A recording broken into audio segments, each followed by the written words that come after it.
Fala galera, tudo bem? Vamos dar continuidade à parte de estrutura atômica. Hoje vamos falar de modelo atômico atual e números quânticos. Para que isso seja entendido de uma forma mais clara e mais tranquila para você, é necessário que você entenda dois conceitos básicos. Um dos conceitos é a parte de energia quantizada e a outra a parte de onda. É importante que você entenda inicialmente a primeira coisa, o que vamos definir como onda. Onda nada mais é que, por definição, é a perturbação que se propaga transportando energia, sendo que esse transporte de energia ele pode ser feito de duas formas. Uma, através de um meio material. Toda onda que é transportada por um meio material, nós definimos como onda mecânica.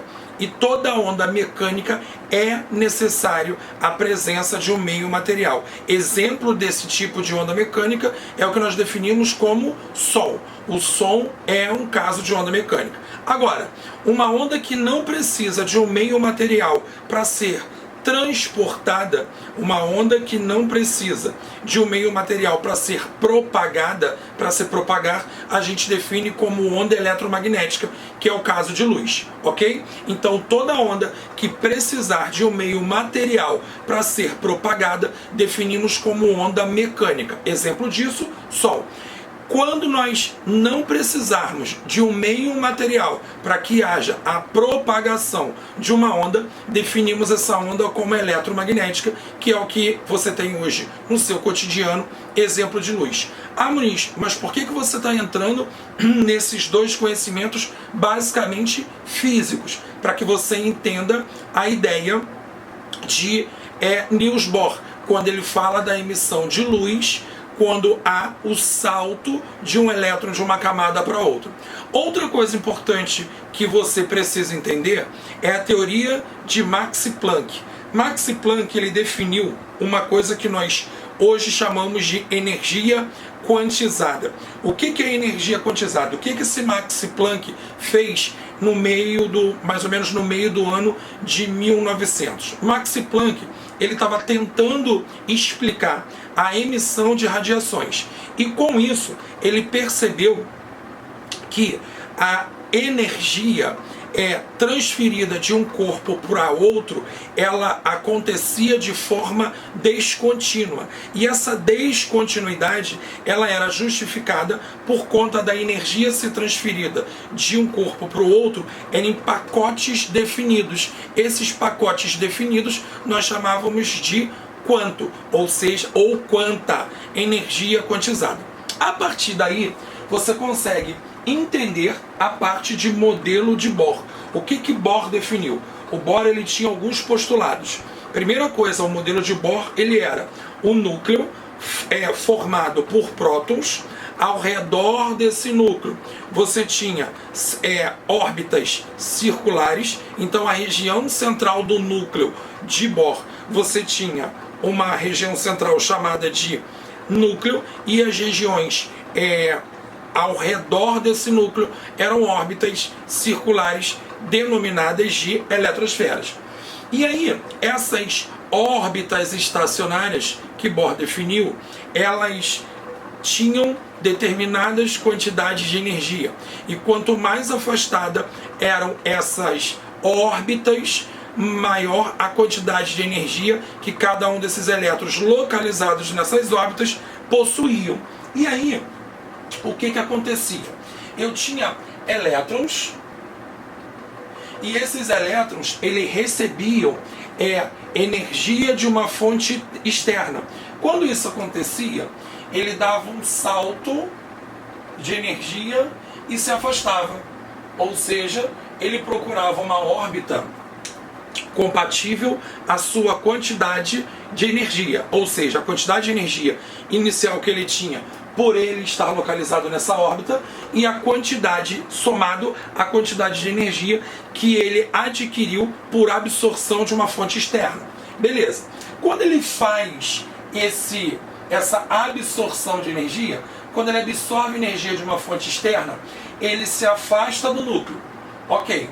Passado um intervalo de tempo ΔT, que é um intervalo de tempo muito pequeno, ele libera essa energia na forma de onda eletromagnética, Ou seja, se é uma onda eletromagnética, não precisa de meio para ser propagada.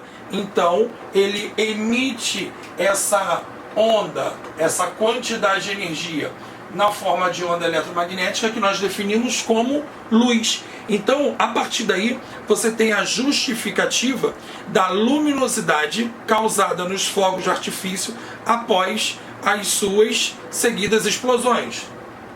Devido a isso, existiu o princípio da dualidade onda-partícula.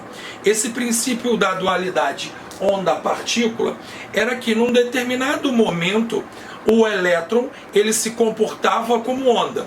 Num determinado momento ele se comportava como partícula.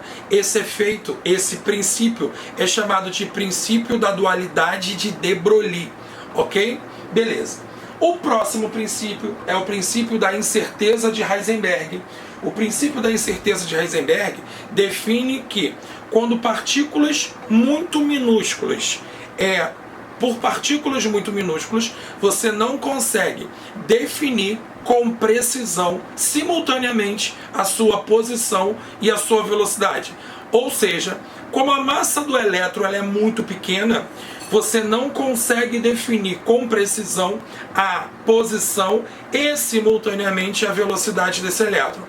Ou você define uma das grandezas ou outra. Ou você define com precisão a velocidade, ou você define com precisão a sua posição. Simultaneamente você não consegue determinar as duas grandezas simultaneamente. Já na física clássica, isso é possível, porque na física clássica você não está medindo partículas muito minúsculas, você está medindo partículas macroscópicas e não partículas microscópicas.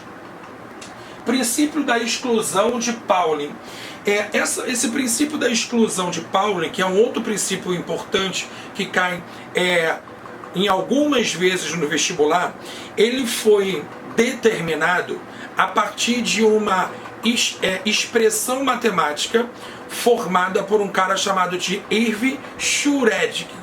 Esse cara, ele definiu através de uma expressão matemática, ele contribuiu cientificamente para essa determinação química e física do elétron, que você, se tiver dois elétrons de um mesmo átomo, eles não podem simultaneamente possuir os mesmos números quânticos.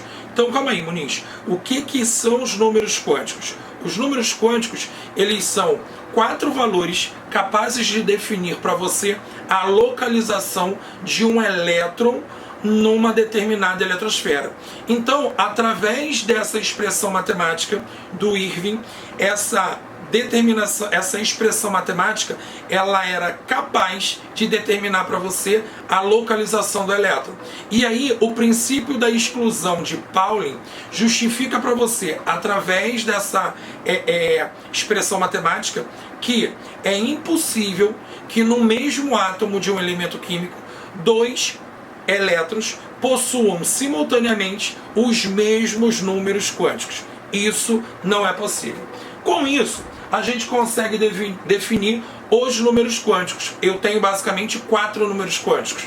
Quais são os números quânticos? N, que é o número quântico principal, ele indica para você o nível eletrônico que o elemento está localizado.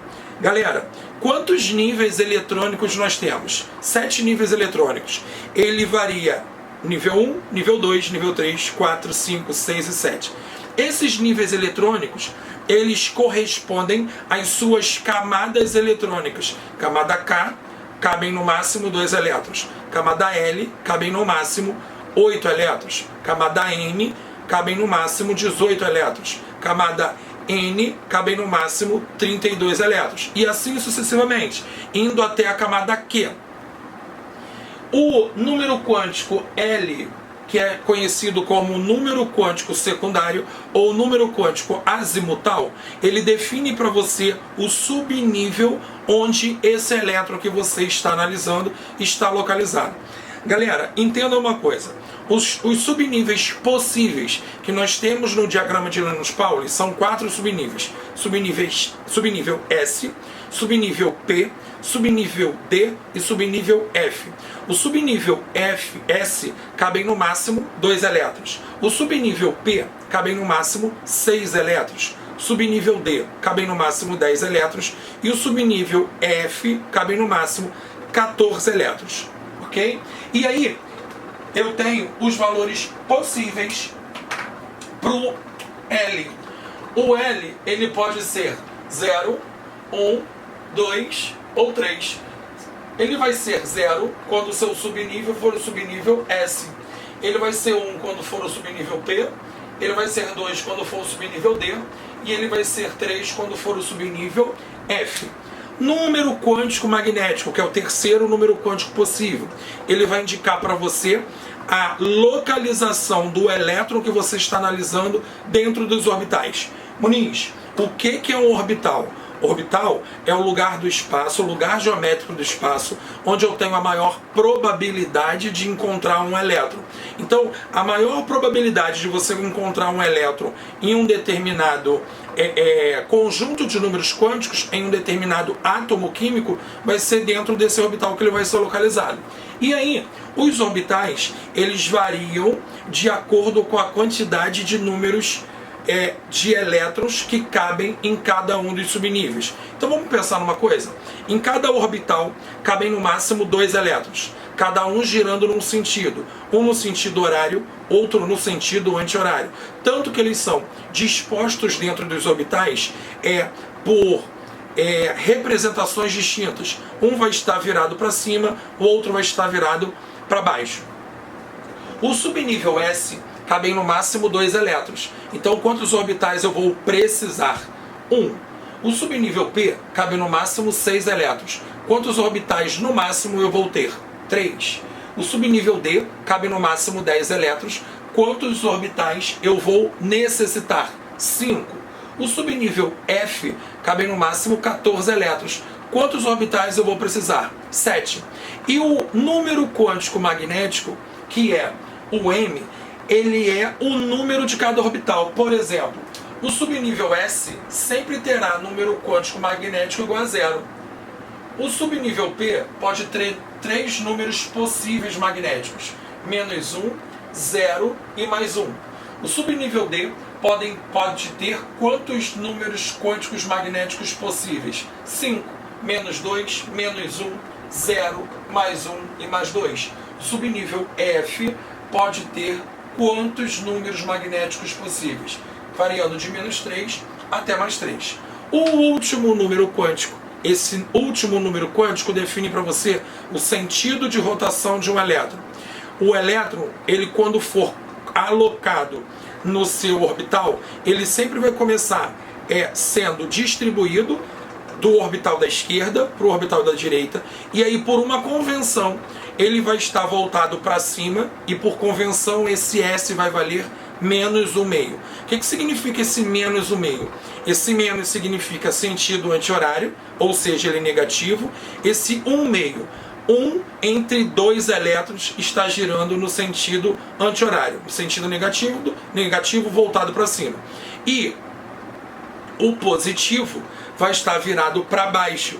O positivo vai estar virado para baixo no sentido +1/2. E aí você perceba que para cima é -1/2 negativo, para baixo +1/2 positivo. Galera, entenda uma coisa, isso é uma convenção. Existem provas de vestibulares e concursos que o cara adota, o examinador adota uma convenção diferente. Essa convenção poderia ser para cima +0,5, para baixo -1/2. Só que é importante que você diga a convenção que você está usando. Ok até aí? Beleza? O que eu vou fazer agora? Agora eu vou apagar o quadro e vou fazer um novo quadro para que a gente entenda a parte de números quânticos e distribuição eletrônica na prática. Tudo bem? Então aguarda um minuto que eu vou apagar o quadro, vou fazer outro para a gente continuar a nossa aula.